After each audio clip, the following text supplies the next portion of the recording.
So basically आजची reel मराठीत असणार आहे, तर ज्यांना मराठी नाही येत त्यांनी कृपया करून सबटायटल्स मी लावणार आहे, त्याच्यावरनं तुम्ही बघू शकता, तुम्ही समजू शकता. बट ही रील खूप इम्पॉर्टंट आहे.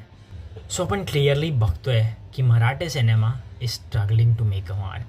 मी असं नाही सांगत आहे की तो फेल होतोय की एवढा खालच्या लेवलवर गेला आहे की we can't repair this thing. No, definitely आपल्याकडे कॉन्टेंटची कमीच नाही, आपल्याकडे डायरेक्टची कमीच नाही आहे. म्हणजे कॉन्टेंट सैराट कोट किती मी अनेक एक्झाम्पल्स देऊ शकतो जिकडे कॉन्टेंट इट लाईक 100% कॉन्टेंट आहे. पण गोष्ट तीच होते की do we need those stories, are audience interested in those stories. तर मला असं वाटतं की आपण जो सिनेमा बनवतोय तो तो लोक असंच बोलू शकतात, हां ओ टी टीवर आल्यावर बघू. तो सिनेमा एक्सपिरियन्स मी जो बोलतो ना, जो पहिले मराठी मूवीजमध्ये असायचा, तुम्ही 90sचे मूवीज बघा, झपाटलेला खूप सारे महेश कोठारेचे special, that vision is seriously lacking. मला आता कोणी मराठी मूवीजमध्ये असं दिसत नाही, डिरेक्टर असं दिसत नाही ज्याचं विजन आहे महेश कोठारेसारखं. आपण 2000च्या ह्याच्यामध्ये जबरदस्त पिक्चर बघितला होता जो मराठीमधला पहिला सुपर हिरो मूवीज होता, which was way ahead of its time. आता असे कॉन्सेप्ट बघायलाच आपल्याला भेटत नाही मराठी सिनेमामध्ये. बेसिकली एवढी वर्ष झाले Marathi cinema is the pioneer of Indian cinema, पण it's like we have lost our mark. आपण तेच गोष्टी करतोय.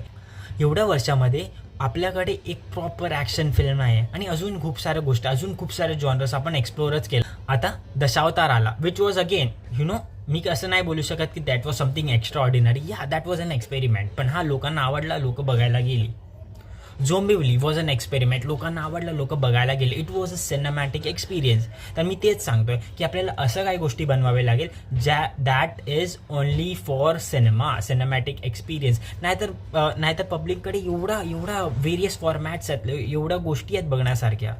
नेटफ्लिक्स आहे, हे तर मी OTT तर आहेच ना, या सगळ्या गोष्टी आहेत. तर हां, ते लोक बोलतात की हां ठीक आहे, आम्ही नंतर आल्यावर बघू. असं काय की लोकांना आत्ता ते थिएटरला बघावंच लागेल. So we need to create something like that. आपण आता बघतोय जिथे प्रत्येक सिनेमा इंडस्ट्री एक स्वतःचा मार्ग बनवते आहे. तर मला असं वाटतं मराठी इंडस्ट्री कुठेतरी मागे पडते. And I don't want my industry to go behind, because आपली स्टोरी टेलिंग, आपली लोकल कल्चर्स, आपल्या लोकल स्टोरीज एवढा जास्त स्ट्रॉंग आहे. But just that cinematic experience is missing. That is what we really want. Otherwise we are best, we are the best. So मला हेच सांगणं आहे की आय रिअली फील की Marathi cinema get to those heights that he deserved. That's it.